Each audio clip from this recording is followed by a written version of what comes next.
Hi everyone, today we would like to set the scene of the time when we hit COVID-19 and the pandemic and we went into lockdown, and just to see how it all changed our business, our life and our livelihood. And where were you when pandemic hit, Ashley? Yeah, as yoga teachers. As yoga teachers. Yes. That's true. The pandemic, leading up to it, I thought I was doing really well as a yoga teacher. I was teaching at Tri Yoga. I had a few classes there. I had a bunch of classes at Third Space and another space. And I forget all the classes or the places I was working at, but I was working about 23 to 25 classes a week teaching. Mental, too many. And how many days a week? Six or seven. Yeah. So I was in this routine of teaching a crazy amount of classes and starting to do some workshops because I had more experience as a yoga teacher by this point. And my weeks were just turning into a cyclical event, like one after another, rolling by, creating burnout and this wheel of exhaustion. And I spent on my days off, if I got one, just sitting at home by myself, resting my body and resting my voice because I was so physically and energetically exhausted from teaching that much. Yes. So I was in a place where I recognized things needed to change and it wasn't sustainable. And what that change was, I wasn't entirely sure. But then the news of COVID-19, this new virus coming and supposed lockdowns were looming over the air. No one believed it. Surely, it's not going to come here. It's in China. And then, lo and behold, things started to come here. And my classes were, the couple days before the pandemic lockdown happened, classes went from 40 people to 2 or 3 people. Where is everybody? This is ominous and eerie. Yes. And overnight, I went from having this really busy schedule that I was completely reliant on for my income, of course. Of course, yeah. And I was living by myself. I had my own flat at that point that I was renting. And I went from that to not having any job overnight because all the studios had to close. Yeah. It was scary. Of course it was. Yeah. What was your experience like at that time? I think because I just moved out to further out of the city to move in with my boyfriend, and I just found that in my schedule that everything was working very well. Classes were close to each other. I went from one studio to the other, and I taught 14, 15 classes a week, which is a lot, but not too crazy. I had a day off, so I really loved my schedule. And I was finally, I'm earning enough, or kind of enough, and also I have life. But it never really felt so perfect. So I feel like I was in a really good place. Yeah. So for me, I was in a good place. When it happened, I was what am I going to do now? But I think, as you said, just before the pandemic, when I started to see people disappearing from class, oh my God, I just need to start doing something. So I straight away started to try to get people's email addresses. It's I have no idea what I'm going to do to this email addresses. I'm just going to take them because you never know what's going to happen. And as you said, we just were left there. We had no classes, we had no studios backing us. It was just a bit scary because what am I going to do? I said to my partner, I was I think I need to get universal credit because I'm not going to have a job. So it's scary times. But did you get onto the bandwagon or straight away getting into Zoom, or what did you do when it hit? Did you just wait? Try to figure things out? No, I didn't wait because I was in a situation where I was living by myself. I was totally dependent on me creating my income. And then even though I was self-employed, I had never really created a business, which is something I didn't really reflect on, that I was totally dependent on external sources of going to businesses and working working for them and never creating something on my own. Except I think we did a retreat before the pandemic. Yeah, we did. Sure. And we were planning one as well. Yeah. And I had another one in the works with my friend Anna, and they got cancelled. So that was another thing that we were working on as a supplement and another passion project so that we can offer as yoga teachers. Yeah, we didn't really think that's actually going to be our future. We just thought like, oh, we're just going to do some retreats on the side because we really like it. But Yeah. we didn't think we're going to be a sole trader, like a little business, small business, Yeah. actually. And Yeah. then, I never thought that. no, and then after COVID, it really changed. Like, I'm on my own. I have to take care of myself. No one else will. Yeah. No one else did. Yeah. Scary. It was scary. And then plus, like, when the studios closed, my visa was coming up. I had a 5-year ancestry visa, and it expired, and I had saved up every cent I could possibly save to pay. I think it was almost £5,000. Bloody hell. I know, like, because I hired a lawyer because there was no way I could get rejected in this application. Like, my life was here. I wanted to stay. So I was applying for indefinite leave to remain. And the whole process took about 6 months to get all the documents I needed and do all the tests to stay in the country. And I had just submitted that when we went into lockdown. And you can't leave the country while it's processing and can take up to 6 months. So I was in this position of like, okay, I have given all my savings away for this process, for this change of visa. I no longer had a job. I couldn't leave the country. And then I'm like, well, what am I going to do for finances? I'm not an actual resident of the UK here, so I didn't think I could apply for public funding, nor am I a resident of Canada. And I asked them, they're like, no, you haven't been paying taxes here for however long it had been at that point. I forget, like 5-6 years. 5 years, definitely. And I was just like, okay, what am I going to do? And it was a bit traumatizing because all I could do was sit in my house by myself with all of these thoughts going through my mind. Great times. Yeah, it was fun. Yeah, I bet. Made it through. And did you get on Zoom straight away? Did you start your own classes straight away? And how was your first class? Do you remember it? Yeah, I don't think I remember the very first one.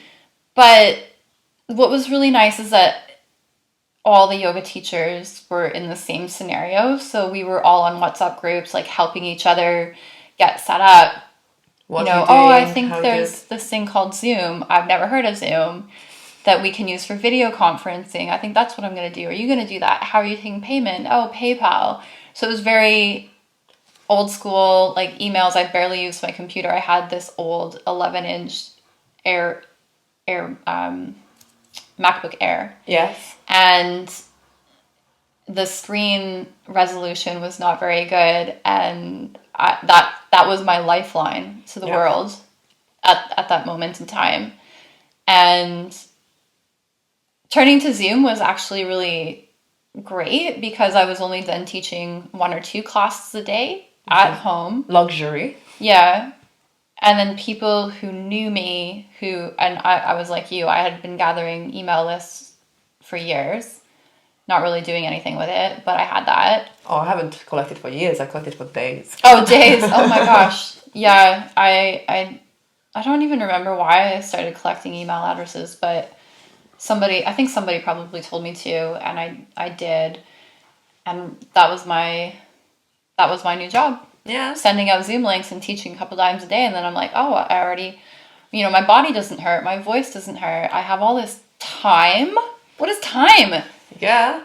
I don't think you realized how burnt out you were from the 25 classes until you actually stopped and realized I can have this good life, teaching less classes, earning, I found when I started teaching classes, I started to earn better than I'm from studios because actually the people who paid for the classes paid for me, not for the studios. Yeah. So I didn't get a base small rate from a studio. I got what the studio would get, and I didn't have the room hire.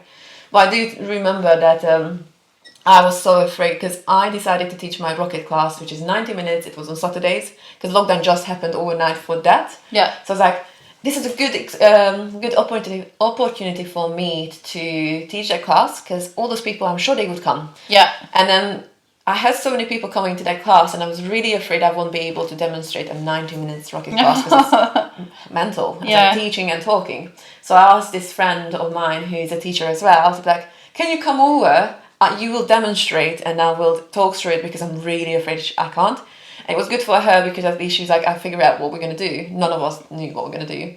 And I had an old computer and the picture was very bad. The sound was very bad because when you walked far, walked back. And I had like 20 people in that class. So it was very busy. That's awesome. It was so good. And they all were very nice. They were all very honest with the feedback that sound wasn't great, the picture wasn't great, but it was all working. Everyone was very excited that we actually trying to take care of them as well. So I think it's interesting how it become a connection between people. Yeah. I actually had connection to my students because I chatted before class, after class. I feel like I started to get to know my students. And some students I never really talked to became good friends. And it was great times, I think, very good.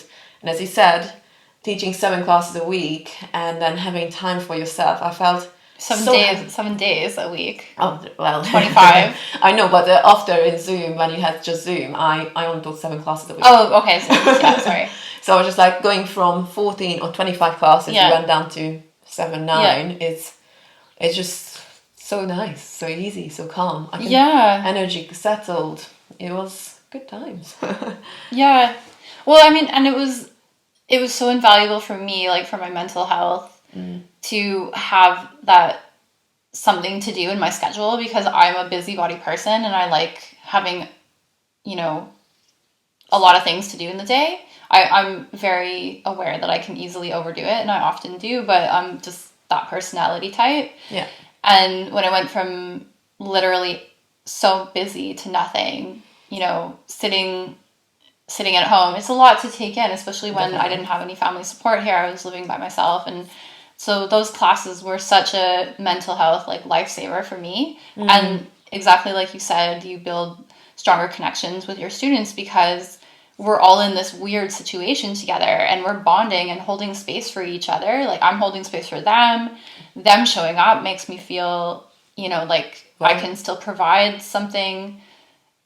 And so we're helping each other. It was so rewarding. I think it was so rewarding. Yes, because that's what everyone said. That because I felt like they supporting me financially, mentally. Because even I had my partner. I lived with my partner, but he is a key worker, so he was never at home. Yeah. So I was home alone, and I love being with people. I don't like being alone. And so every night he came home, was like, "How was your day?" I couldn't shut up, and he's like, "I had a long day. It's very rough out there," and then he just wanted to be quiet, and it was just very clashing. So we both had to learn to adjust to this kind of life that I need, but like human touch and talking to someone, and he needed space. So it's interesting. Like you were so alone and isolated, which I think I would have been going mental because it's very scary. And then people living with someone and getting really annoyed at each other. I'm sure that happened before. Yeah. Or homeschooling. That was just like crazy times. Everyone's having a tough time. It was so interesting to see everyone or hear everyone's perspectives on their experience at home. Like I don't know anyone who had easy times during lockdown. No, I think it was hard to everyone. I remember because especially you were not supposed to leave your area or walk too far because all you had to go to work or had to pick up some PPE. And then when he took me in the car, I was like, "You're taking me on a journey. This is so exciting." We just went to somewhere West London, not very nice, but it was good. Even leaving your house to go for a walk in the park was like, oh my gosh, it was so. It's just I can't. I'll never remember that feeling of like it was dystopian. And cycling around London, I only came in with my motorcycle just once, and it was so empty. But it's I think it taught a lot about ourselves and of how we live, because we realized how dependent we are on studios. But I found that when one of the studios actually was honest and said, "Guys, if you're not teaching these classes for us, our studio is going to go bust. We're going to disappear." And so they were very honest and straightforward about it. And I really appreciated it because some studios just disappeared. And they never... Yeah, that was shocking. It's shocking that they were still teaching some classes, but maybe you were not the chosen teacher to teach for them or something. And I think I only taught one studio class, the rest of them were for myself. And I said, like, I'm not going to take this personally, but if we go back after lockdown, I will know who was supporting me, who I was supporting. So it was a little bit, I felt like it's not backstabbing, but also just like, okay, just be honest. We need each other. Yeah. Just be nice to each other. And but yeah, so I appreciated that one studio at least was like openly saying, we need you and we are really thankful that you're helping us. Yeah. And I felt valued, which is quite rare. Yeah. As a yoga teacher, especially nowadays as well, when you're like... No, I know nowadays is a totally different story. Yeah. But yeah, when lockdown happened and we were teaching online, I remember recognizing, before lockdown happened, because of the amount I was teaching and cycling and doing yoga, I look back at it now and I think it was very obsessive and ridiculous what I was doing. And I normalized. Yeah. I was waking up at 3:30 in the morning to go practice Ashtanga before, because my series was 2 hours long. Before I was teaching classes at 6:30 in the morning until late in the evening. Okay, that's what I did. That's what I did. Because that's what I remember, and I was like, actually, you're crazy. Yeah. I mean, I'm sure Tim would love it now if you would do that every morning. 3:30 a.m. going out for my practice. He definitely balances me out. But I was single then, so I didn't have anyone to be like, Ashley, what are you doing? I must do my yoga in the morning. You can't do that if you're teaching at 6:30 in the morning. I would not recommend it. Oh, God. But my body was in a lot of physical pain, so I had to go get treatments like massage therapy, acupuncture, osteopathy every second week. And and lots of money. It was expensive, and I'm like, looking back, maybe I could have just gotten rid of 5 classes and avoided that scenario. But me being this personality type, I'm like, I'm gonna do it all. I have to do everything. I'm a little bit competitive, which I recognize. I had to face that in lockdown when I was sat at home, and all of the injuries I had left my body. My yoga practice felt amazing. And that's when I'm like, I'm never gonna do that again. I think you become more mindful of your own well-being, because what we always say, people take care of yourselves. So sometimes we forget that what we preach, we should practice. I know. It's so easy. But it's so easy. We are all humans. Yoga teachers have their own problems. And but it's funny to think that I thought COVID-19 will be the one that end of my business and work. But it was actually easier during lockdown than when we started to ease from lockdown, because studios became empty. And not many people were venturing back to the city.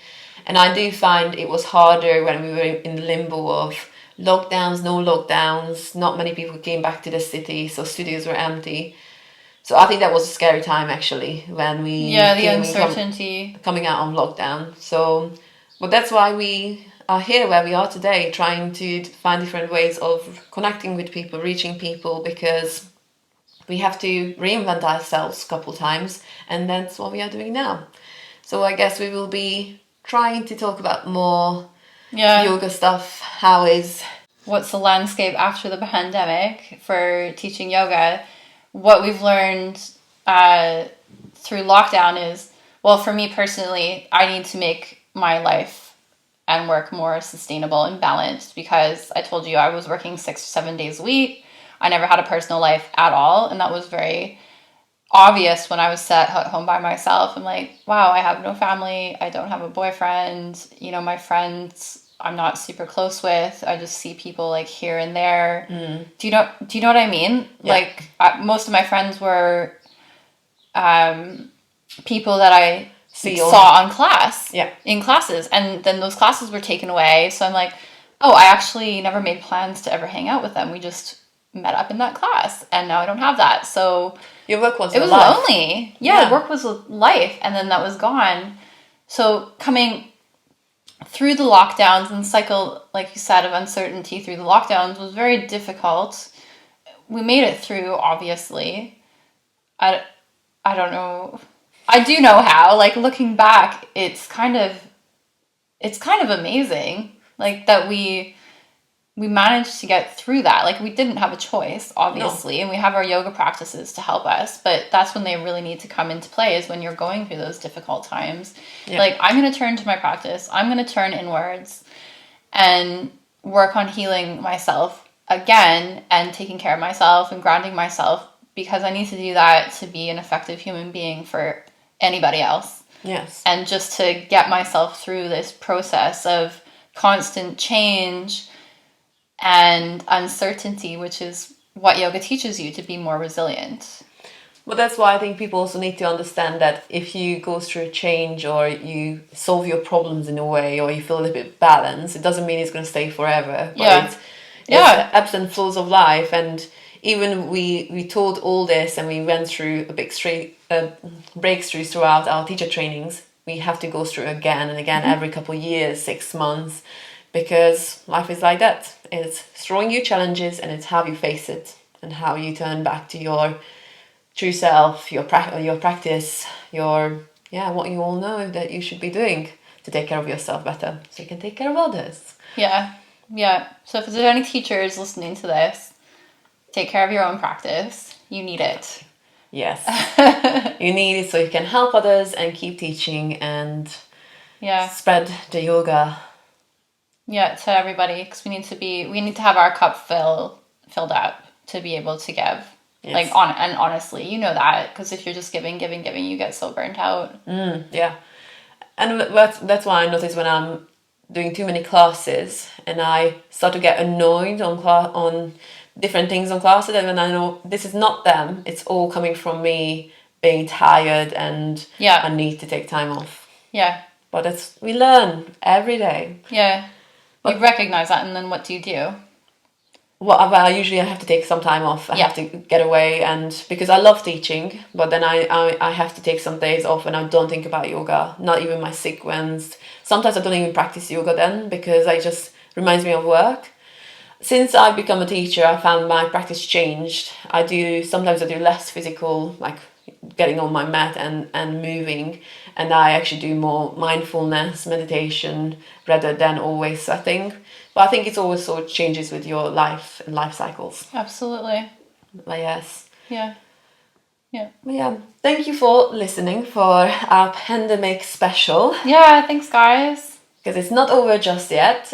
If you have anything you want to know about being a yoga teacher or anything about yoga, you know where to find us. We would like to share our thoughts, and we're going to also ask other professionals and friends of ours, so we can hear all the voices, like all the voices can be heard in London, because there's so many great teachers and great personalities we want to hear from. Yeah. Okay, thanks guys. Bye. Bye.